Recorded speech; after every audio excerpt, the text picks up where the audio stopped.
of all-time performances here. Did you guys see what Kevin Durant, he posted on social media the other day? If not, let me remind everyone. Well, no, it's not like that. It's not like that, right? He was asked who wins a best-of-7 series, 2012 OKC or this year's Oklahoma City team. And he said that he's not big on hypotheticals. Honestly, I'm not either, but he doesn't know. So he says that this team, they are historically great. He thinks they have great shooting. They're efficient go-to scorers, size, athleticism, all across the board. Just flat out perfectly crafted. I can't say the next part, but they're putting together great film to learn from. UD, he says he doesn't know, but your Miami team, they actually beat Perk's Thunder team in 2000. Yes, so he sat up a little straighter. And you were on the sidelines here. So I had to get your guys' opinions on these two teams. I had really good seats. Brian, you're treated like a king around these parts. Perk, make sure of that. I got to go with the young guys. I got to go with the 2025 team. I look at this team, and I just look at the brotherhood, the camaraderie. I look at how much fun they have in interviews together. I think they really enjoy others' success. And I had a chance to talk to George Sedano, and he made a great point to me because he talked to Daigneault and those guys, and they really understand the pecking order. They understand the pecking order. And I think that has to do a lot with the success of this team. So we watched this team grow from getting put out, being in the play-in in the 10th seed to losing last year to where they are now. So they've grown together, and they really enjoy the journey. Oh, on me? I want to hear from you first. It will go 7. It will go 7 games, but I would give the edge to the 2012 team. 1, because it's one of the best defensive teams I've ever seen.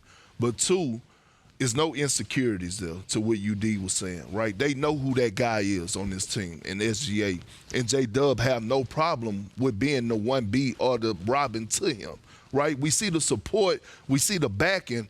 And that's what I think separates them and everybody else right now. You don't find that in young guys, right? Like usually at this stage, young guys, they want to turn the TV on and they want to be the reason that you won. Mm-hmm. They want to see the highlights of them. They want to hear us talking about them.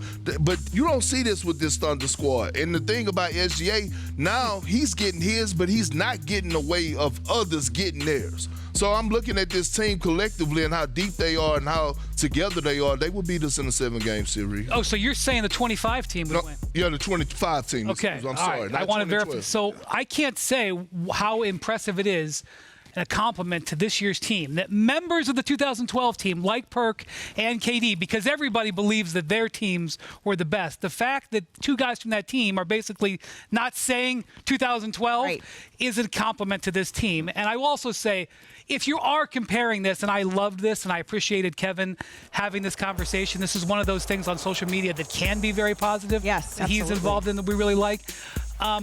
Harden was not an MVP yet. We didn't know. I mean, in 2012, Harden was 6th man of the year. He was not the guy who a couple years later in Houston was competing to win the MVP for like 5 straight years. So just time and place, keep that in mind. In my view, it is also the 2025 team, keeping it in mind that Harden was not the guy who was winning the MVP. Well, we didn't know, Wendy. We didn't know James was going to be that elite when he was here. To be honest with you, we didn't know. We knew. We knew. The Miami Heat knew. You know what I'm saying? We didn't. And part of your Heat people and your brothers, they the reason that they broke up, you know, influencing him to leave during the Olympics. D-Wade, bro, you know, telling him that.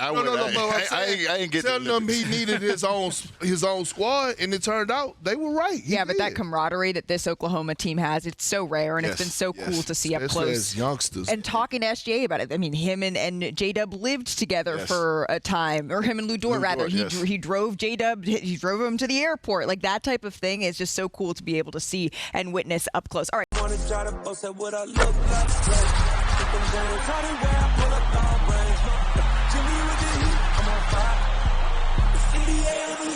fire.